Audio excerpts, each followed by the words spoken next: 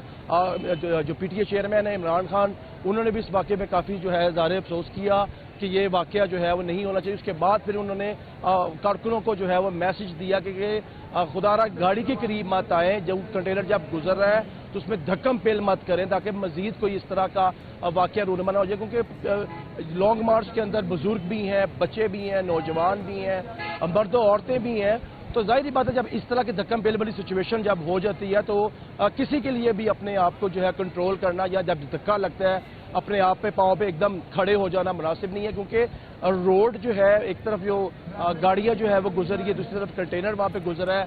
جو مقامی لوگ ہیں, مقامی کارکن ہیں, وہ بھی گاڑیوں پہ آئے ہوئے ہیں. تو گاڑیاں روڈ پہ ویسے ہی ذرا بلاکیج وغیرہ چل رہی ہے تو جس کی وجہ سے لوگ جو ہے وہ گاڑیوں کی وجہ سے فرسٹ لین آپ سمجھ لیں کہ اگر 3 لین روڈ ہے تو فرسٹ لین کے اندر جو ہے وہ گاڑیاں ہیں, سیکنڈ لین کے اندر جو ہے عوام جو ہے وہ استقبال کے لیے کھڑی ہے, اور جو فرسٹ لین ہے ہائی لین ہے اس کے اندر سے کنٹینر گزرا ہے. تو ٹیکنیکلی 2 لین چل رہی ہیں. ایک لین میں کنٹینر چل رہا ہے, لانگ مارچ چل رہا ہے, دوسری لین میں عوام ساتھ چل رہی ہے. تو تیسری لین میں تو گاڑیاں یوزولی تو وہ عوام کے لیے کافی جو ہے وہ مشکلات بھی ہوتی ہیں کیونکہ گزرتے ہوئے کچھ گاڑیوں کے اندر بھی لگ جاتے ہیں.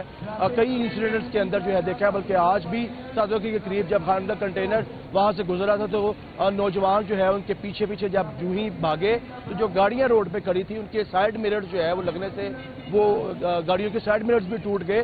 تو یہ اس طرح کے واقعات جو ہیں لانگ مارچ میں وہ ہو جاتے ہیں کہ دھکم پیل ہے, لیکن دھکم پیل کے ساتھ اس طرح کنٹینر کے نیچے آ جانا وہ کافی افسوسناک بات ہے. اور ثاقب کل ہم نے یہ بھی دیکھا کہ پاکستان تحریک انصاف کے سربراہ عمران خان نے یہ کہا تھا کہ یہ جو لانگ مارچ ہے یہ دن کے وقت میں ہوگا, روشنی میں کیا جائے گا, رات کو اسے روک دیا جائے گا. آج کا جو لانگ مارچ کا ٹارگٹ تھا وہ تو گجرانوالہ تھا, تو گجرانوالہ میں اس لانگ مارچ نے پڑاؤ کرنا تھا. اس وقت ایگزیکٹ یہ لانگ مارچ کہاں پہنچا ہے اور کیا آج گجرانوالہ یہ پہنچ جائے گا کیونکہ رات کا وقت تو ہو چکا ہے؟ جی بالکل جو ہے گجرانوالہ تک کا آج کا ٹارگٹ تھا, لیکن اس واقعے کے بعد جو خاتون صحافی جہاں بحق ہوئی ہے اس کے بعد ذرائع کے مطابق میں اس کاموں کی میں موجود ہوں اور یہاں پر آ کر جو ہے ممکنہ طور پر آخری خطاب جو ہے وہ عمران خان آج کریں گے اور گجرانوالہ کے بجائے یہیں سے اس کو جو ہے اختتام کر دیا جائے گا. لیکن یہ فیصلہ ظاہری بات ہے کپتان کا ہے, وہ کپتان ہی آگے بتائیں گے کہ وہ رات کو وہاں پہ جائیں گے کہ نہیں جائیں گے. لیکن سیکورٹی خدشات کے پیش نظر اور جیسے پی ٹی اے چیئرمین نے پہلے کہا کہ ہم دن کی روشنی میں سفر کریں گے, رات کو سفر نہیں کریں گے, تو یہ جو کاموں کی جس پوائنٹ پہ میں اس میں موجود ہوں یہ لاسٹ پوائنٹ ہوگا. اس ٹائم جو ہے سادوکی سے آگے اور خان کالونی کے قریب خان ٹاؤن کے پاس جو میرے بالکل پیچھے عقب میں ہے اس وہاں تک جو ہے وہ کنٹینر لانگ مارچ جو ہے وہ پہنچ گئے. یہ گاڑیاں پروٹوکول کی آپ آوازیں شاید سن رہے ہوں گے کہ وہ پولیس کی گاڑیاں بھی یہاں پہ آنا جو ہے وہ شروع ہو گئی. اس کا مطلب یہ ہے کہ کنٹینر جو ہے وہ لانگ مارچ بہت زیادہ دور نہیں ہے. تو سادوکی سے اگلا سٹاپ ٹیکنیکلی کاموکی کا کہلاتا ہے. تو یہ واقعہ سادوکی سے تھوڑا سا آگے ہوا جس کی وجہ سے کنٹینر جو ہے وہ روک دیا گیا تھا اور ممکنہ طور پر اب دوبارہ جو ہے وہ روا دوا اپنے اس منزل کی طرف ہو اور تھوڑی دیر کے اندر جو ہے وہ کاموکی یہاں پہ پہنچ جائے گا جہاں پہ کارکنوں کی بہت بڑی تعداد موجود ہے. میرے عقب کے اندر جو ہے پیچھے جو ہے وہ کنٹینر جو اسٹیج لگایا گیا ہے, کارکنان کی تعداد موجود ہے اور قافلہ کاموکی پہنچ گیا. بہت شکریہ ثاقب بٹ, آپ نے ہمیں تفصیلات سے آگاہ کیا. ملک میں صاف اور شفاف الیکشن کے علاوہ کوئی دوسری بات نہیں ہوگی. Chairman P T I Imran Khan کا مریدکے میں لانگ مارچ سے خطاب. کہا کہ شہباز شریف کے ساتھ بات کرنے کا کیا فائدہ، ان کے پاس بات کرنے کے لیے ہے کیا میں شہباز شریف کو پیغام کیوں بھجواؤں گا، قانون کی حکمرانی چاہتا ہوں، عوام کے حقوق کا تحفظ کیا جائے، شہباز شریف کے ساتھ بات کرنے کا کیا فائدہ، ان کے پاس بات کرنے کے لیے ہے کیا۔ عمران خان کی جانب سے یہ کہا گیا کہ میں شہباز شریف کو کیوں پیغام بھجواؤں گا، ملک میں صاف اور شفاف الیکشن کے علاوہ کوئی دوسری بات نہیں ہوگی۔ ایک کاروباری شخصیت کے ذریعے عمران خان نے آرمی چیف مشاورت سے لگانے کے لیے پیغام بھجوایا۔ میں نے عمران خان کو پیغام دیا، میں ڈائیلاگ کے لیے تیار ہوں، لیکن آرمی چیف کی تعیناتی پر بات نہیں ہو سکتی۔ وزیراعظم شہباز شریف کی لاہور میں یوٹیوبر سے یہ گفتگو ہوئی۔ میں نے کہا کہ ڈائیلاگ کے لیے تیار ہوں، لیکن آرمی چیف کی تعیناتی پر بات نہیں ہو سکتی۔ وزیراعظم شہباز شریف کی جانب سے یہ کہا گیا۔ بلیٹن میں یہاں وقت ایک بریک کا، ہمارے ساتھ رہیے۔